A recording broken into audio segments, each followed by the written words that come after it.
IPL தொடரோட 11வது league போட்டியில ராஜஸ்தான் அணிக்கு எதிரான போட்டியில 6 ரன்கள் வித்தியாசத்துல சிஎஸ்கே அணி தோல்வியை சந்திச்சது.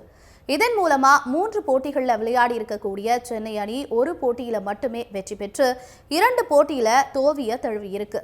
கடந்த 2018ஆம் ஆண்டுக்கு பின் சிஎஸ்கே அணி சேசிங்ல 180 ரன்களுக்கு மேல் சேஸ் செய்ததில்லை அப்படின்னு நேற்று உறுதியாயிருக்கு. 180 ரன்களுக்கு மேல இருக்கக்கூடிய இலக்குகளை சேசிங் செய்த கடைசி 9 போட்டிகள்லையும் சிஎஸ்கே அணி தோற்றிருக்கு. நடப்பு ஐபிஎல் சீசன் முதல் ஆட்டத்தில் மட்டும் வெற்றி பெற்ற சென்னை அணி அடுத்த 2 ஆட்டத்திலையும் தோல்வியை தழுவியிருக்கு. இந்த தோல்விக்கான காரணங்களை தற்போது பார்க்கலாம். சிஎஸ்கே ராஜஸ்தான் அணிக்கு எதிரான போட்டியில தோல்விக்கு முக்கியமான காரணம் அணியோட தேர்வுதான்.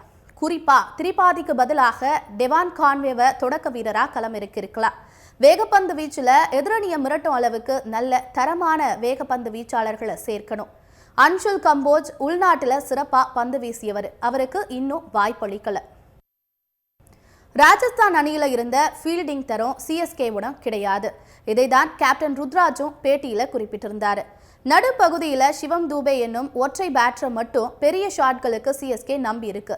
சன்ரைசர்ஸ் அணியில அனிகேத் அன்சாரி இரு முத்துக்களை கண்டெடுத்திருக்கு. அதுபோல சிஎஸ்கே அணியும் இளம் வீரர்களை கண்டுபிடிக்க வாய்ப்பளிக்கலாம். சிஎஸ்கே அணி தொடர்ந்து அஸ்வின், ஜடேஜா, சிவம் தூபே, பத்ரானா என்று ஒரே மாதிரியான வீரர்களையே களமிருக்கிறது எதிரணியோட வெற்றிக்கு மிகவும் எளிதாகிவிடும். இந்த பேட்டர்களுக்கு எவ்வாறு பந்து வீசி விக்கெட்டை வீழ்த்தலாம் என்பதும் இவர்களோட பந்து வீச்சை எவ்வாறு விளையாடலாம் அப்படின்னு கணிக்கிறதும் எதிரணிக்கு எளிது. எதிரணி யூகிக்க முடியாத வகையில பேட்டிங் வரிசையையும் பந்து வீச்சாளர்களையும் பயன்படுத்த வேண்டும். ஒட்டுமொத்தமா சிஎஸ்கே அணிக்கான தோல்விக்கான காரணங்களா இவற்றை குறிப்பிட்டாலும் இந்த ஐபிஎல் சீசன்ல தொடக்க முதலே பேட்டிங்ல தோனி மிகவும் தாமதமாக களமிறங்கிறது விமர்சனத்துக்கு உள்ளாகிட்டு வருது. சிறந்த பினிஷர், மேட்ச் வின்னர்னு பெயரெடுத்த தோனி சிஎஸ்கே அணிக்கு தேவையான நேரத்துல களமிறங்காம கடைசி நேரத்துல களம் காண்பது சமூக வலைதளங்கள்ல ரசிகர்களிடையே பெரும் விவாத பொருளாகி இருக்கு. இது வெறும் ரசிகர்கள் மத்தியில மட்டுமல்லாமல் முன்னாள் கிரிக்கெட் வீரர்கள் என அனைவரும் விமர்சிக்க தொடங்கிட்டாங்க. அதாவது தன்னுடைய அணி வெற்றி பெறணும் அப்படின்னு கருதாம கடைசியில 2-3 சிக்ஸர்களை பறக்க விட்டு ரசிகர்கள் மத்தியில உற்சாகத்தை ஏற்படுத்தி விட்டு பின்னர் பெவிலியன் திரும்புவதுதான் இந்த விமர்சனங்களுக்கு காரணமா இருந்தது. தன்னுடைய அதிரடி ஆட்டத்தாலும் அமைதியான தலைமை பண்பாலும் கிரிக்கெட் உலகில் அதிக ரசிகர்களை கொண்ட வீரரா தோனி இருந்தாலும் தற்போது தோனியோட செயல், அதை பற்றிய ரசிகர்கள் மற்றும் கிரிக்கெட் வீரர்களுடைய விமர்சனம் என்பது தோனிக்கு இந்த நிலையா என கேள்வி எழுப்பியிருக்கு. இந்த தொடர் விமர்சனங்களுக்கு பதிலளிக்கக்கூடிய வகையில் சிஎஸ்கே அணியினர் தலைமை பயிற்சியாளரான ஸ்டீஃபன் ஃபிளமிங் தோனி தாமதமாக களமிறங்குவது குறித்து விளக்கம் அளிச்சிருக்காரு. அவர் பேசும்போது அவரது உடலும் முழங்கால்களும் முன்பு போல கிடையாது.